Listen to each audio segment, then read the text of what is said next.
Hello viewers, কেমন আছেন সবাই? সবাইকে স্বাগত জানাচ্ছি মিতুস কিচেনে। আর আজকে আমি আপনাদের সাথে শেয়ার করব একটি দারুণ মজাদার নাস্তার রেসিপি। আশা করছি সবার কাছে খুবই ভালো লাগবে। প্রথমে আমি একটা বলে নিয়ে নিলাম 1 কাপ ময়দা আর দিয়ে দিয়েছি পরিমাণ মতো লবণ। এটাকে খুব ভালোভাবে মিশিয়ে নিতে হবে। আর তারপর এখানে উষ্ণ গরম জল দিতে হবে। আমি এখানে অল্প অল্প করে জল দিয়ে ডোটা করে নিচ্ছি। প্রথমেই বেশি জল দেওয়া যাবে না, তাহলে কিন্তু ডোটা একেবারে নরম হয়ে যাবে। আর ডোটা একেবারে নরমও করা যাবে না, আবার শক্তও করা যাবে না। আর আমার ডোটা কিন্তু মোথা হয়ে গেছে। এখন আমি এটাকে রেস্টে রেখে দেব 30 মিনিটের জন্য। আর এই ফাঁকে আমি ভেতরের পুরটা তৈরি করে নিব। অবশ্যই ডোটা ঢেকে রাখতে হবে, তাহলে কিন্তু ওপরটা ড্রাই হয়ে যেতে পারে। আমি এখানে নিয়েছি পেঁয়াজ। এখানে আমি 2টা বড় সাইজের পেঁয়াজ নিয়েছি আর একটা বড় সাইজের আলু নিয়েছি। আর নিয়েছি কাঁচা লঙ্কা কুচি। আর নিয়েছি লবণ, হলুদ, লঙ্কার গুঁড়ো আর ধনিয়া গুঁড়ো। এখানে আমি সবকিছু 1/4 চা চামচ করে দিয়েছি। মশলাটা অল্প দিলেই কিন্তু পোরটা খেতে ভালো লাগে। আর এখানে আমি একটা প্যানে তেল গরম করে তার উপরে দিয়ে দিলাম পেঁয়াজ কুচি আর মরিচ কুচি। এখন এগুলোকে একটু হালকা করে ভেজে নিব। এগুলো হালকা করে ভাজা হয়ে গেলে আমি এখানে দিয়ে দিব সেই মশলাগুলো। এরপরে আরও একটু ভেজে নিব।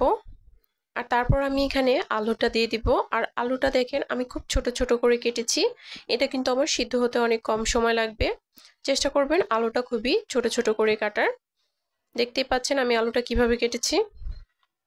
তারপর আমি এই বাটির পরিমাণে 1 বাটি জল দিয়ে দিলাম। এখন আমি এটাকে ঢাকনা দিয়ে রান্না করব বেশ কিছুক্ষণ। আর আমার চুলার আঁচটা কিন্তু মিডিয়ামে ছিল। দেখেন আলুটা কিন্তু প্রায় সিদ্ধ হয়ে এসেছে। এই পর্যায়ে আপনারা একটা চেক করে নিতে পারেন। আমি আরও কিছুক্ষণ রান্না করে নিয়েছি। আমার মোট 10 মিনিটের মতো সময় লেগেছে। এখন আমি এটাকে আরও একটু নাড়াচাড়া করে ভেজে নিচ্ছি। এই তো এখন আমি এটা নামিয়ে নিব।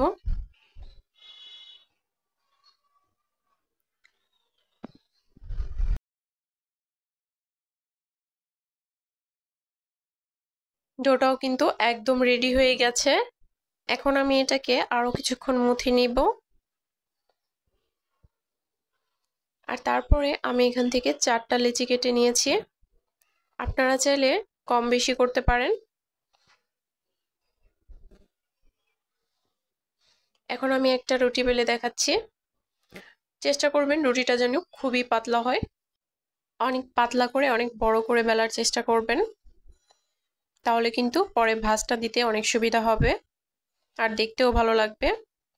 আমার রুটিটা বেলা হয়ে গেছে। এখন আমি এখানে পুরটা দিয়ে দিচ্ছি। পুরটা একটু ছড়িয়ে দিতে হবে, দেখতেই পাচ্ছেন। এখন আমি প্রথমে একদিক থেকে ভাঁজ দিয়ে দিলাম। ঠিক মোগলাইয়ের ভাঁজ যেরকম দেওয়া হয় ঠিক সেরকমই। এখানে জল দিয়ে সিল করে দিতে পারেন, তাহলে কিন্তু আর খুলবে না। এখানে আমি একটু জল লাগিয়ে দিচ্ছি আর একটু চাপ দিয়ে খুব ভালোভাবে লাগিয়ে দিলাম। দুই পাশেই আমি সেম ভাবে করেছি।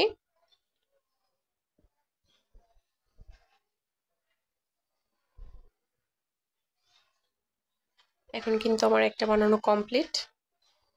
এই যে আমি আরো একটা বানিয়ে নিলাম। আমি আরো একটা আপনাদেরকে দেখিয়ে দিচ্ছি।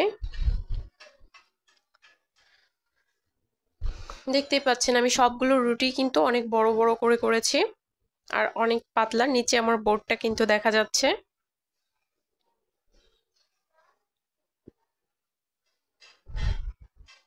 দেখেন আগেও জল লাগিয়ে নিতে পারেন চারদিকেই, তাহলে কিন্তু একদমই খোলার কোনো সম্ভাবনা থাকবে না।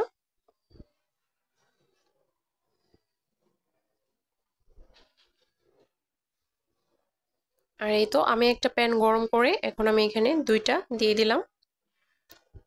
এই নাস্তাটা কিন্তু অন্য সব নাস্তার থেকে অনেক বেশি স্বাস্থ্যকর আর অনেক বেশি টেস্টি। এই নাস্তাটায় তেলও কম ব্যবহার করা হয়েছে, কিন্তু টেস্ট অনেক বেশি। একবার খেলেই বুঝতে পারবেন যে এটা কতটা টেস্টি। আমি এক পাশ উল্টে দিয়ে আরেক পাশ কিছুটা হওয়ার পরে আমি এখানে তেল দিয়ে দিয়েছি। আর এটা ভাজতে আমার 4 মিনিটের মতো সময় লেগেছে। আর আমার চুলার আঁচটা কিন্তু মিডিয়ামে ছিল। দেখতে পাচ্ছেন আমি উল্টে পাল্টে খুব ভালোভাবে দুটো সাইড ভেজে নিচ্ছি।